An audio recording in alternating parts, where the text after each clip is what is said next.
نحمده ونصلي على رسوله الكريم أما بعد فأعوذ بالله من الشيطان الرجيم بسم الله الرحمن الرحيم بديع السماوات والأرض وإذا قضى أمرا فإنما يقول له كن فيكون صدق الله العلي العظيم. Brothers and sisters, Assalamu alaikum wa rahmatullahi wa barakatuh. As you all know, Shaykh al-Islam Dr. Muhammad Tahir al-Qadri is no short of introduction. His great contributions to not only to Islam but to the whole humanity.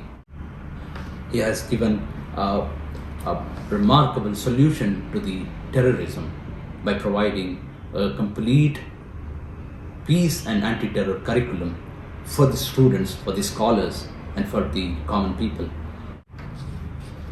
So among these huge contributions, there is one more contribution of Shaykh al-Islam Dr. Muhammad Tahir al-Qadri, 8 volumes Quranic Encyclopedia, which consists of about 5,000 topics which are extracted from Holy Quran, providing solutions to the current challenges within Islam and against Islam.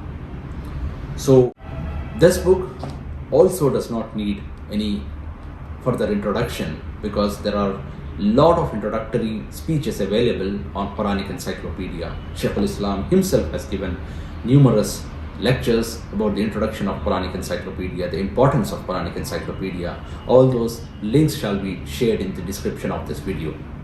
So it becomes an obligation upon us that we should go through this blessing of Almighty Allah which we got through Shaykh al-Islam Dr. Muhammad Tahir al-Qadri. So without wasting any further time, let's begin. Bismillahir Rahmanir Rahim. The first chapter of Quranic Encyclopedia which Shaykh al-Islam established is Al-Imanu Billahi Ta'ala, the faith in Almighty Allah, under which subchapter which says Ad-Dalail ala Wujudillahi Ta'ala, the Quranic evidences about the existence of God. Now this is a very interesting subject. For those who already know about this subject, might have gone through several videos, there are 2 types of people you might have seen: those who believe in God, the existence of God, and those who do not believe in the existence of God. The people who do not believe in God place their belief on the source, which is science and philosophy, and then what Shaykh al-Islam did, the science and philosophy is standing upon the authorities of science and philosophy. So he quoted their books and their references where they have mentioned that how firmly they believed in the existence of God. So this is the case here becomes so strong about the existence of God that we don't have to prove it from the Quran or any other text now. He quoted right from the beginning, from the ancient Greek and ancient Roman philosophies, the philosophers like Aristotle, Plato, Socrates, and the modern science as well. And he brought till Newton, Albert Einstein. So all these scientists who belong in this current era, in this current century, the modern scientists. So here, what we were saying is, so those people who do not believe in God, for them, Shaykh al-Islam, what he gave is the answer from their own sources, that the science and philosophers. And there is another type of people who believe in God, read Quran, but they are getting confused and they are getting questions because of those concerns and the questions being raised by those who do not believe in God. So those who do not believe in God raise some questions and concerns, and those are not being answered by the correct authorities of Islam, of the religion, properly and accurately. That is raising a bit of a confusion and an uneasiness within the people of faith, and they are not able to understand properly. They are not able to connect the religion with the science. Whereas Shaykh al-Islam says science is nowhere disconnected with the religion. Religion, that the way the science will grow and science will prove it does nothing, but it only proves the existence of God and Quran and Islam. So that's the claim of Shaykh al-Islam, and that is what he proved in his books. So it's an open challenge for those who are really interested in knowledge, the people who really base their arguments and discussions on theories, on evidences, on practical evidences, and the theories and the formulas. If those people, it's a challenge and it's open invite for them that you need to read Shaykh al-Islam Dr. Muhammad Tahir al-Qadri's books, which are available on the internet, so that they might give you some insights on these subjects. So the second type of people who believe in God but are getting confused, for them he provided answers from the Quran. Now, from the Quran, giving answers is of two types. One is answering those questions who the people who do not believe has raised the concerns, answering them. And the next level is answering those questions which even today's science is not able to answer. There are certain questions which science itself says that yes, till now the science has not reached to that point to answer these questions. The first lesson is says the creation of the universe from nothingness. Now this is a very interesting subject for the science, the people of science, because the science today has gone to a point where it says everything came into existence from one single atom, and from there everything began. From something, there was single something, and this everything is connected from there. This is a theory of cause and effect, a formula of cause and effect. For every effect there is a cause behind it, and for that cause there is another cause, that way all these causes and effects combine to a single cause, the primary cause. And science says we have no idea how that single primary cause came into existence, from nothingness to somethingness. That's one concern. Then the another concern is the science says, okay, now we have connected everything. Now in this discussion, the cause and effect theory, there is a denial of existence of God, saying that everything is connected with each other, so there is no need for God to intervene in between and say, now this should happen. So there is no need of intervention of God. Everything is being connected and is happening on its own. There is a process, well-defined process. Everything is defined in a process, and everything is connected from the beginning. So there, it says, there is no need of God. If there is a need of God, there shouldn't be all these things connected. Now Almighty Allah answers in these two verses. Number one, where He says, He is the one who created for you all that is in the earth. Then He turned towards the higher regions of the universe and perfected them into 7 heavenly firmaments. Why did Almighty Allah say so?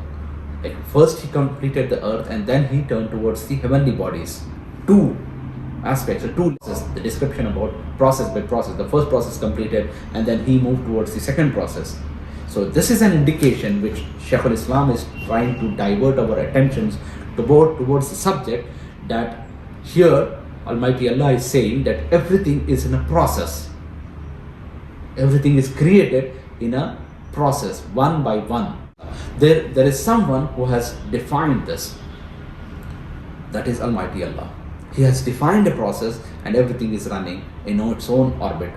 Where Almighty Allah says that every planet and every heavenly body is rotating in its own orbit. So everything is connected and it is functioning on its own path. So there is someone who has defined the path.